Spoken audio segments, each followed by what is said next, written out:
Hi everyone, welcome back to my channel, Diana and the Book Hunt. Today I have planned for you another trope recommendation video where I'm going to focus on one of the most fun tropes in my opinion, and that is the grumpy sunshine trope. I really love the grumpy sunshine trope because it allows for a lot of banter between the characters. It allows for certain situations where one of the characters is provoking the other character. So typically the sunshiny disposed character will provoke the grump to kind of break out of their shell, and I really love to see that within romance books. And there's also kind of different variety of grumpy sunshine dynamics. In this video I'm going to specifically focus on grumpy heroes and sunshiny heroines, and in the future I'll probably do another video where we have grumpy heroines and then more sunshiny type of heroes.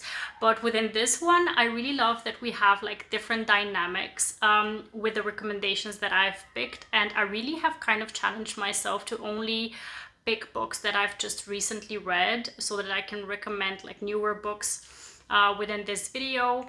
And we really have some characters, like some grumpy characters who are like more arrogant and standoffish and have this really banter-filled interaction with the sunshiny character because they are arrogant and kind of off-putting. And then we have other types of grumps who are more like types of recluse characters and kind of introverted, and then the sunshiny character kind of tries to break them out of their shell. So I really love that there's really different kinds of grumpy sunshine dynamics that are available to us within the romance community, and I'm really glad that I can recommend a couple of books that I've really been loving with this trope. So let's just go ahead and dive in. The first book I'm going to recommend is one that I really loved. I gave it 5 stars. It's Mickey Chambers' Shea Set Up by Charish, Reid. This book covers so many tropes that I absolutely love, and the grumpy sunshine trope is definitely present within this one. And what I love about this one is that the heroine, while she has a sunshiny disposition, she's also someone who just doesn't take any crap from the hero. He's really a very big grump, and he sometimes kind of makes remarks that she's like, hold up, you did not just say that to me. And she really kind of dishes it out to him as well. So I really love that she kind of stood up for herself and really provoked him as well. The synopsis of the book is basically the heroine is a professor at this university, but she's only an adjunct professor, so she only gets part-time hours, so she's not very comfortable in her financial situation. So she's looking for a job to supplement her income, and she starts working at this bar where the bar is owned by Diego, our hero, and he's actually a widower, so he's not interested in dating. He has kind of one one set mind where he's only focused on his business, on his bar. But then in comes Mickey, and she's kind of like a sunshiny bulldozer who just takes up all of the attention, and he cannot take his eyes off of her. And what I really loved about the book, I've spoken about it before on my channel, is that it has great representation for a chronic illness. And also it just has characters who are in their 30s to late 30s or 40s even. And I love that about this book as well. But just the grumpy sunshine dynamic is so amazing. There's just such amazing banter within this book that I definitely recommend this one. The next book I'm going to mention is one that I absolutely loved. It's probably going to be an all-time favorite book of mine. I'll probably do a reread very soon because I just loved it so much. The book is called Forget Me Not by Soto, and I love this cover. I also love the cover that is the US version, but yeah, this one is gorgeous as well. And I love that Soto is a debut author. She used to write fan fiction as far as I know, and this is really her debut novel that she's written, and I love to support that. And I really love this book. This book just has so many things going for it that I absolutely love. It's a second chance romance. The heroine, her name is Ama. She is a wedding planner, and she has this very big project ahead of her, and she needs to work with someone that she has history with, the florist, and that is Elliot. And they really had an amazing history together. We do see some flashbacks between how their relationship started and then how it's going now in the present times when they're planning this wedding together. And the grumpy sunshine trope within this one is a bit different because he is kind of grumpy because he is a bit of an introvert.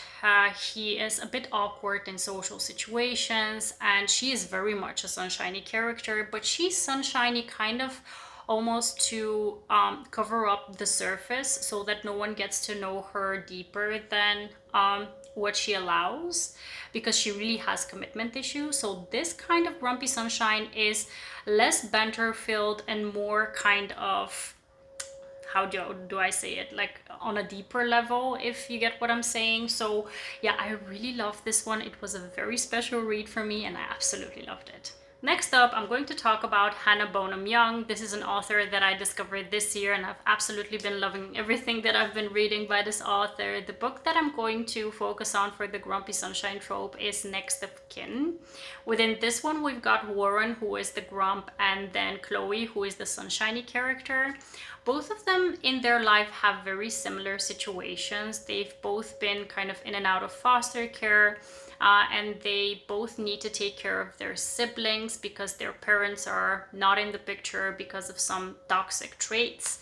And because they need to make it work together, they don't know each other, they're strangers basically, but they need to live in the same apartment so that financially it looks like they're helping each other out for social services. So yeah, they kind of need to have this forced proximity to have custody over their siblings. And basically what we see is that Chloe, she's very sunshiny, but she's kind of out of her depth because she has this new sibling who is a baby. She doesn't know how to take care of them. She's doing her best, but many of the times she's like, she needs to take them to the doctor or to get groceries, or the baby's just fussy and she kind of is feeling helpless at times. And then we've got Warren, who is this grump. Officially, he was like, I don't want anything to do with you. You go to your corner of the house. I'll be at my corner of the house, and just everyone will live in harmony without kind of crossing any boundaries. But then when he sees that she kind of struggles with taking care of a baby, he steps in to help. And at the same time, Warren's little brother, he's a teenager, he is deaf. And the interesting part about this story is that the heroine, Chloe, because of her foster father, or her adoptive father, I think, he also is deaf, so she knows sign language. She very easily communicates with his brother. And I think that this kind of melted down some of the barriers between herself and Warren. And he is very much kind of like an alpha grump and kind of like a bad boy on the surface, but at the same time he's kind of very cinnamon rolly on the inside. So there is a little bit of banter within this one, but more we've got more gestures within this book that shows that he's not the grump that he shows himself off to be, while she is very much a sunshiny character, and she kind of shows him with all of her actions that she has no bad intentions at all towards anyone. So he kind of cannot, he can't help himself basically falling for her. So yeah, this one is very much endearing, very much romantic, and I absolutely loved it because of this trope specifically. The next one I'm going to recommend is a bit more spicy. So this one is very much a steamy romance, and it's by Elizabeth O'Rourke. It's called A Deal with the Devil. This book has the type of grump who is very much an arrogant asshole type of a hero, and then the heroine kind of hates his guts for it. They really don't get along at all at the start of the book. He's her boss, she's his new employee, she is his PA, but she kind of knows him from beforehand, so it's not like strangers who hate each other on first sight, but they kind of have history of hating each other before she becomes his PA. He is a plastic surgeon, and he very much is going through women like they're on a menu. Like every different day, different set of women go through his bedroom. So she's very much kind of put off by his behavior, by the way that he is, but at the same time, again, this grumpy type of behavior is very much, I think, a surface level thing where he's trying to just put up a boundary between himself and everyone else in society, and then slowly but surely she starts to see through his facade, and they very much get hot and heavy throughout the book, and it's very steamy, and it's very amazing that they have this amazing banter together. The banter between these two is just chef's kiss. It's amazing, so I absolutely recommend this one if you're looking for a more banter filled book. The next one that I'm going to recommend is not only a Grumpy Sunshine book, but also a small town romance. It's called Rustic Hearts by Amber Kelly. This one is a bit, again, of a different type of Grumpy Sunshine because we've got a city girl and a small town guy, so very much opposites attract, where we have the heroine. She needs to go back to the small town where she hasn't been in many years because there is this kind of a misconception that has happened when she was a child. She has certain events that she views differently because of the way that it was presented to her. Let me put it like this. I don't want to spoil the plot for you, but basically she doesn't want to go back to the small town, but the person who passed away was very important to her, so she definitely wants to go back to pay her respects.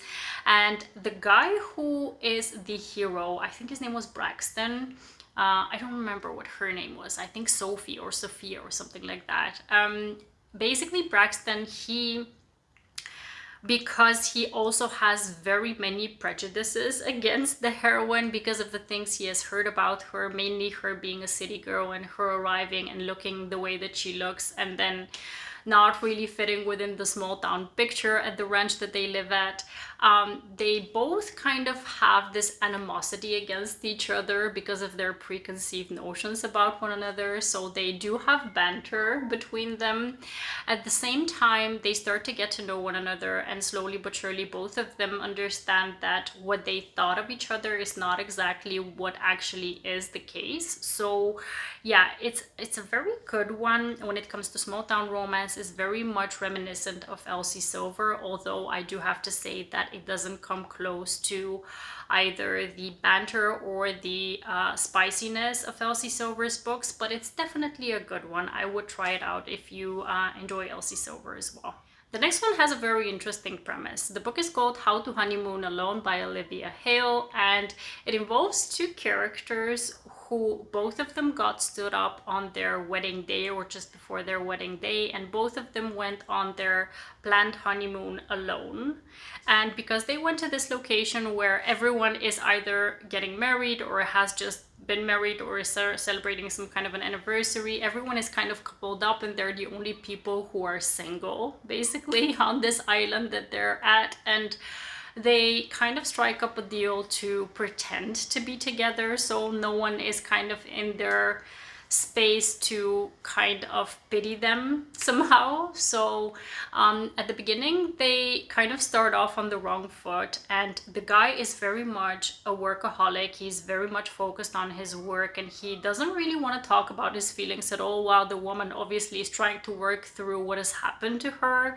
So they're very much coping with their situations in very different ways, and he's provoking her, she's provoking him back as well. So there's a lot of banter between them as well. And yeah, I really loved it because the Grumpy Sunshine dynamic makes for, and again, this is the type of Grumpy Sunshine where we definitely have opposites attract. But we also have a lot of very interesting conversations within this story where he, like I mentioned, provokes her to think about why are you reacting in the way that you are, and then she provokes him back in why are you not reacting to the situation in a more normal way, you know, you're not really being very emotional about what has happened. So it really makes sense to have these conversations so that they both work through their respective situations, and I really appreciated that. So yeah, I definitely would recommend this one. The last book that I'm going to recommend is a bit of a more light-hearted read if you're looking for one that is kind of summery, Grumpy Sunshine, and one that involves traveling as well, specifically traveling to Italy. The book is called Ciao for Now by Kate Bromley. This book involves an aspiring designer who is invited to Italy for this designing project where she can win this competition involving her designing a collection. And then when she goes to Italy, to Rome, she meets this guy on her like first hour there, through a very kind of awkward situation at a coffee shop. And they kind of really hit it off on the wrong foot. So he definitely shows off his grumpy side already from the start, and she's very much a, I often say, like an Emily in Paris type of a character, like a bit more lighthearted type of character. She kind of tries to brush off the situation, goes on about her day, and then later finds out that this guy, Matteo, he is actually the son of her, kind of like her mentor, or the person who is organizing this designing competition. So she definitely is going to have some situations where she's going to encounter him, and then she later finds out that he lives in the same house as she does. So they definitely have this forced proximity. He is very much kind of like a stoic kind of grump, and he doesn't want anyone like her in his space, basically. And I really very much kind of compare it to Emily in Paris. If you like Emily in Paris as a series, kind of a light-hearted type of romantic situation, this one is definitely up the same alley, so I would definitely recommend it as such. These were all the Grumpy Sunshine recommendations that I wanted to share with you today, where the guy is the grump and the woman is the sunshiny character. I will do one in the future with the reverse situation, because I do have some really good recommendations for that one as well. I hope you enjoyed this video, and please let me know if you have any good recommendations for me with this trope as well, because I absolutely love it. I hope to see you very soon in the next one. Have a wonderful, marvelous day. Happy reading. Take care, and bye-bye.